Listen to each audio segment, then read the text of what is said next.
আসসালামু আলাইকুম এভরিওয়ান। আশা করি আপনারা সবাই অনেক ভালো আছেন। আমি অনেক ভালো আছি। তো আজকে আবার চলে আসলাম আপনাদের সাথে আড্ডা দেওয়ার জন্য। তো এই ইতিমধ্যে কিন্তু আমরা হিমগল্পের 22টি পর্ব শেষ করে ফেলেছি। তো আজকে আমরা 23 নম্বর পর্বটি পড়ব এবং দেখব পরে কি রূপা হচ্ছে রাশেদ সাহেবকে তার আসল ঠিকানায় পাঠিয়েছিল কিনা সেটাই, এবং তার স্ত্রীর সাথে দেখা হয়েছিল কিনা সেটাই। আর আবারও বলতে চাই যে আপনাদের কাছে কার কার হিমু গল্পটি ভালো লাগে অবশ্যই কমেন্ট করে জানাবেন। আর কে কোন জায়গা থেকে ভিডিওটি দেখছেন অবশ্যই জানাবেন। যদি ভিডিওটি ভালো লাগে অবশ্যই ভিডিওটি লাইক করবেন, শেয়ার করবেন এবং চ্যানেলটি সাবস্ক্রাইব করে দেবেন। তো চলেন আমরা কথা না বলে শুরু করে দিই আমাদের পরের পার্টে কি হয়েছিল।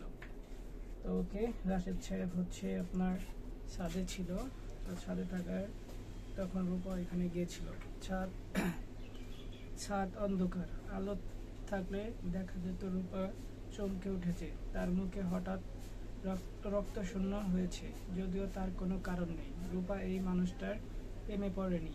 তার 3টা স্ত্রী থাকলেও রূপার কিছু দায় আসে না। রূপা বলল, খাবার কি দিতে বলবো?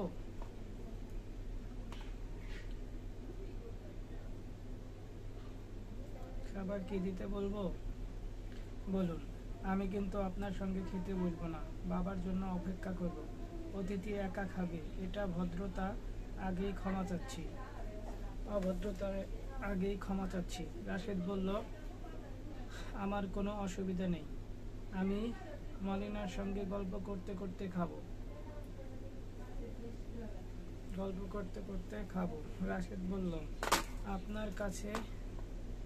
আপনার কাছে পরোটা খেতে চেয়েছিলাম, এখনই তো খেতে ইচ্ছা করছে। ভাত কি আছে? অবশ্যই আছে, ভাত খেতে ইচ্ছে করলে ভাত খাবে। আমার বাবার প্রিয় খাবার ছিল ধোয়া ওঠা ভাতের উপর 2 চামচ ঘি, তার সঙ্গে ভাজা শুকনা মরিচ। আপনাদের রান্নাঘরে কি ঘি আছে? আছে, খুব ভালো পাবনার ঘি আছে। আসুন, খেতে বসুন। যেভাবে খাবার গল্প করেছেন মনে হয় আপনার খুবই খিদা পেয়েছে। কোক আনিয়ে রেখেছি। আপনারা যারা আমেরিকায় বসবাস করেন, খাবার শেষ করলেই সোডা খেতে চান। ভালো কথা, আপনাদের কোককে সোডা বলেন কেন? রূপা, আমি জানি না। রূপা আবারও চমকালো। মানুষটি এত সহজে তাকে রূপা ডাকলো কেন? রূপা ব্যানার্জির কারণে। ডেকে ডেকে অভ্যাস। বাড়ির নাম মঞ্জুরি, 4 তলা বাড়ি, গেটের বাগান বিলাসের ঝড়। গেটে দারোয়ান রাশেদকে ঢুকতে দিচ্ছে না। দারোয়ান রাশেদের কথা জানিয়ে ইন্টারকম করেছিল। বাড়ির মালিক দেওয়ান সাহেব বললেন, গেস্টকে বলো সকালে আসতে, আমার শরীর ভালো না, জ্বর। রাশেদ বলল, ওনার সঙ্গে কথা না বললেও চলবে, তার মেয়ে রূপার সঙ্গে কথা বলবো। দারোয়ান বলল, আপনি অপেক্ষা করেন, আপনার সাথে কথা বলে দেখি। রাশেদ অপেক্ষা করছেন। রাতের আকাশে মেঘ, ঘন ঘন বিজলি চমকাচ্ছে, আর বৃষ্টি নামলে ভেজা যাবে না। আবার হাসপাতালে আমার দুঃস্বপ্ন। গেট খুলেছে। দারোয়ান বলল, গাড়ি ভেতরে ঢুকবে না। রাশেদ বলল, আমি যে ঢুকতে পারছি এতেই খুশি। রাশেদ বসার ঘরে অপেক্ষা করছে। ঘরের সাজসজ্জা খানিকটা উগ্র, একটা সঙ্গে আরেকটার মিল নেই। পাথরের অর্ধলগ্ন ও রীতি মূর্তির পাশে থালা ভর্তি প্লাস্টিকের ফলমূল। দেওয়ালের কামরুল হাসানের পেন্টিং আছে। অতি কুৎসিত ফ্রেমে চমৎকার একটা ছবি। সমুদ্রের পানি হাঁটু পর্যন্ত ডোবানো একটা মেয়ের ছবি আছে। সেই মেয়েটা রুনা। রুনার অনেকগুলো ছবি রাশেদের কাছে। মেয়েটার মুখ শান্ত, চোখে স্বপ্ন আছে। রুনার বাবা দেওয়ান সাহেবে ঢুকলেন। রাশেদ উঠে দাঁড়ালো। তুমি রাশেদ? জি। ছবিতে দেখেছি। হকির চেহারা এবং সামনাসামনি চেহারা এক নয়। বসো। রাশেদ বসলো। তার কাছে দেওয়ান সাহেব মোটেও অসুস্থ মনে হচ্ছে, তবে ভয়ঙ্কর বিরক্ত মনে হচ্ছে। দেওয়ান সাহেব সিগারেট ধরাতে ধরাতে বললেন, আমার একটা ভুল করে ফেলেছি। কাটা আর বাড়াতে চাচ্ছি না। তোমাকে আগেই জানানো হয়েছে, তারপরেও কেন এখানে বুঝলাম না। The game is over. Rashed বলল, আমি রুনার সঙ্গে 5 মিনিট কথা বলে চলে যেতাম। তার সঙ্গে কি কথা বলবে? সে ভয়ঙ্কর আপসেট। টেলিফোনে বিয়েতে যে শুরু থেকে রাজি ছিল না, আমিও ছিলাম না। কুপরামর্শে কাজ করেছে। ছেলে রাজপুত্র পিএইচডি ইউনিভার্সিটিতে পড়ায়। এজন্য রাশেদ চুপ করে আছে। ভদ্রলোক প্রচন্ড রেগেছেন। হাতের সিগারেট দুটা টান দিয়ে ফেলে দিয়ে নতুন সিগারেট ধরিয়েছেন। ভদ্রলোকের রাগ কমার আগে কথা বলা অর্থহীন। রাশেদ, শোনো, তুমি রসগোল্লা, পান্তুয়া যাই হও না কেন, তুমি মূলত স্টিক বয়। ভুল বললাম? তার চেয়েও খারাপ। তোমাকে ডাস্টবিনে পাওয়া গেছে। সারা রাত ডাস্টবিনে পড়েছিলে। তোমার ফুসফুস এই কারণে নষ্ট। রাশেদ বলল, কথাগুলি আপনাকে জানিয়েছে, ভুল জানিয়েছে। এটা আপনাকে আগেও বলেছি, এখনো বলছি। তুমি কি অস্বীকার করো যে তোমার লাঞ্চ নষ্ট না? লাঞ্চ ক্ষতিগ্রস্ত, এটা ঠিক আছে। পরের কথাগুলো ঠিক না। রূপা ব্যানার্জি নামে এক মেয়েটার সঙ্গে তুমি লিভ টুগেদার করতে, এটাও কি ভুল? বাঙালি মেয়ে না? হ্যাঁ, কলকাতার মেয়ে। একটা বাঙালির মেয়ে জেনে শুনে এত বড় অপবাদ মাথায় নিয়ে বলবে সে তোমার সঙ্গে লিভ টুগেদার করত, এবং তোমাদের একটা মেয়ে আছে 3 বছর বয়স, তার নাম নিহি। রাশেদ বলল, আপনি অন্তত উত্তেজিত অবস্থায় আছেন। 3 মিনিটের 4 মিনিট সিগারেট ধরিয়ে একজন উত্তেজিত মানুষকে কিছু বোঝানো যায় না। আপনাকে বোঝাতেও চাচ্ছি না। দেওয়ান সাহেব বললেন, আমার কথা শেষ হয়নি। কথা শেষ হোক, তারপর ফরফর করবে। অবশ্যই কথা শেষ করুন। টেলিফোনে বিয়ে কোনো বিয়ে না। এর আইনগত কোনো ভ্যালিডিটি নেই। আমারও এই বিয়ের স্বীকার করছি না। রাশেদ বলল, কোনো সমস্যা নাই। আমি বিয়ে বজায় রাখার চেষ্টা করতে আসিনি। তাহলে কি জন্য এসেছো? রুনা আমাকে জঘন্য একজন মানুষ ভাবছে, এটাই খারাপ লাগছে। আপনি নিশ্চয়ই সে চমৎকার কোনো ছেলেকে বিয়ে করে সুখী জীবন কাটাবে। তবে কখনো কখনো তার মনে হবে টেলিফোনে বিয়ে করে কি ফুলি না করেছিলাম। প্রথম স্বামী কি ভয়ঙ্কর, এটা তাকে কষ্ট দিবে। আমি তাকে কষ্ট থেকে মুক্তি দিতে চেয়েছি। যে যদি জানে তার প্রথম স্ত্রী খারাপ মানুষ ছিলেন, তাহলে তার কষ্ট কমবে। প্রথম স্বামী এবং প্রথম স্বামী করেছে কেন? তোমার সঙ্গে কি রুনার বিয়ে হয়েছে? টেলিফোনে বগর বগর করা মানে কি বিয়ে না? তোমার এখনো চাশুক কাউকে দেখোনি। যাই হোক, আমার কথা শেষ। এখন বিদায় হও। ফর ইউর ইনফরমেশন, এই মাসের 18 তারিখ আমার মেয়ের বিয়ে হচ্ছে। জামাই লেফটেন্যান্ট কর্নেল। রাশেদ বলল,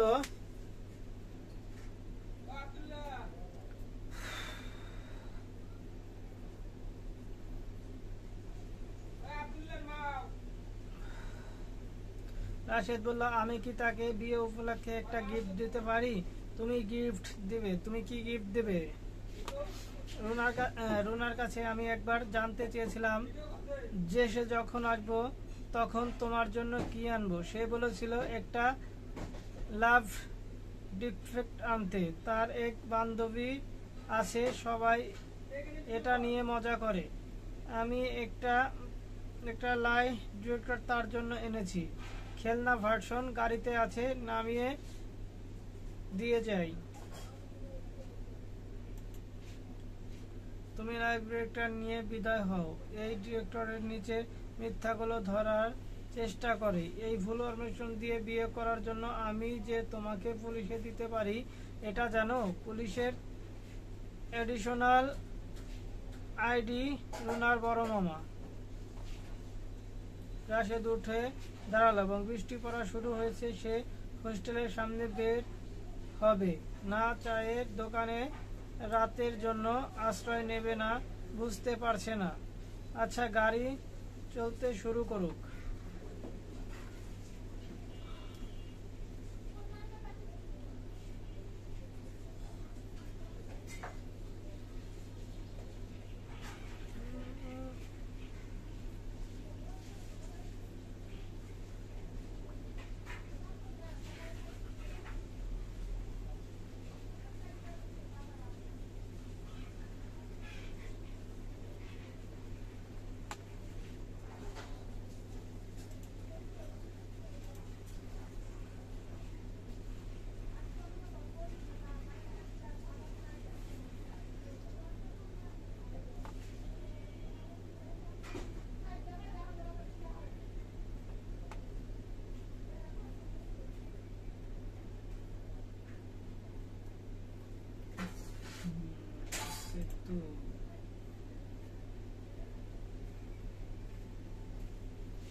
তারপর চিন্তা করা যাবে।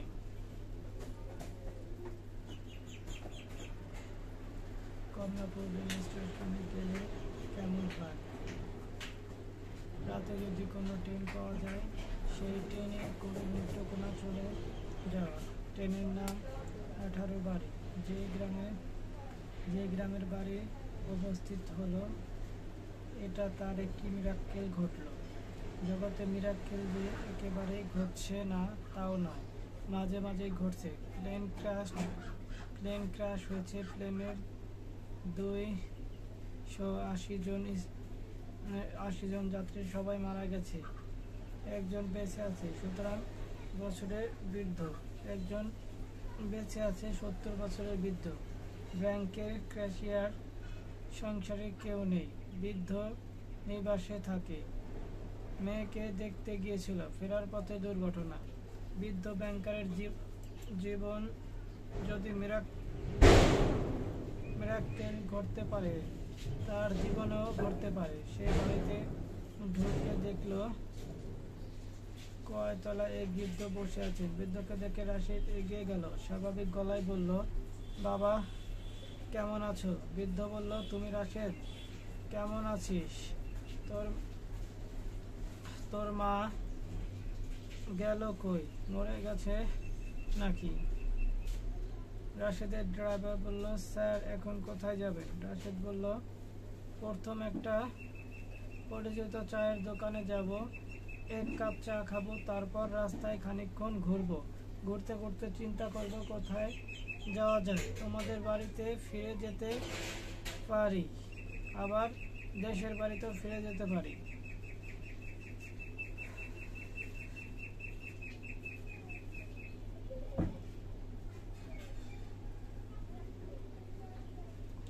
হারুন বাড়িতে ফিরলেন রাত 11টায়। রূপা দরজা খুলে দিল। হারুন বললেন, টক দই এনেছিস, শরবত বানিয়ে দে।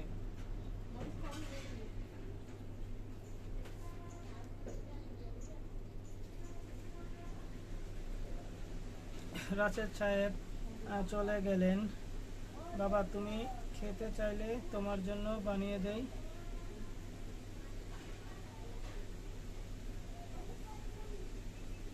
আমাকে কিছু না বলে চলে গেলে। রূপা বলল, তুমি ছিলে না, তুমি কখন ফিরবে তাও বলে যাওনি। টেবিলে খাবার দেওয়া হয়েছে, খেতে এসো। আমি খাবো না বাবা, আমি তোমার জন্য না খেয়ে অপেক্ষা করছি।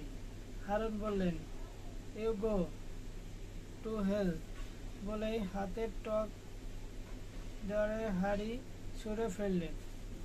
বোমা ফাটার মতো হাঁড়ি ভাঙ্গার আওয়াজ হলো। মনিরা রান্নাঘর থেকে ছুটে এসে হারুনের রুদ্রমূর্তি দেখে ছুটে রান্নাঘরে ঢুকে গেল। রূপা রাতে ঘুমাতে গেল না খেয়ে। অভুক্ত অবস্থায় ঘুম আসে না। বিছানায় শোয়া মাত্র রূপার চোখ বন্ধ হয়ে এলো। সঙ্গে সঙ্গে টেলিফোনে শব্দে ঘুম ভাঙল। শাইলা টেলিফোন করেছেন। তোর বাবা কি কাণ্ড করেছে জানিস? বাবা অনেক কাণ্ডই করে। কোনটার কথা বলছো? আজ রাতে আমার এখানে এসেছিল, তুই জানিস না? আমার আর টয়ার বাবার আজ একটা বিশেষ দিন, ম্যারেজ ডে। আমরা ঠিক করেছি দুইজনে ঘরোয়াভাবে দিন পালন করব। রাতে ঘরের ক্যান্ডেল লাইট ডিনার। এই উপলক্ষে টগরের বাবা 7,500 টাকা দিয়ে একটা স্পন্সর বোতল এনেছে ঢাকা ক্লাব থেকে।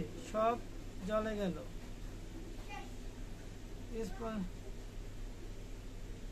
স্পঞ্জ খেতে পারোনি? কিভাবে খাবো? তোর বাবা উপস্থিত, তাকে ভদ্রতা করে টগরের বাবা বলেছে, আসুন আমাদের সঙ্গে ডিনার করুন। সে সঙ্গে সঙ্গে পৌঁছে গেছে। তার সামনে তো আর আমার ম্যারেজ ডে সেলিব্রেট করতে পারিনি। করলে অসুবিধা কি? তোমার বাবা আনন্দ শেয়ার করতো, অন্যের আনন্দ বাবার মতো কেউ শেয়ার করতে পারে না। তোমাদের ডিনারের মেনু কি ছিল? খাবারে ঢাকা ক্লাব থেকে চিকেন স্টেক,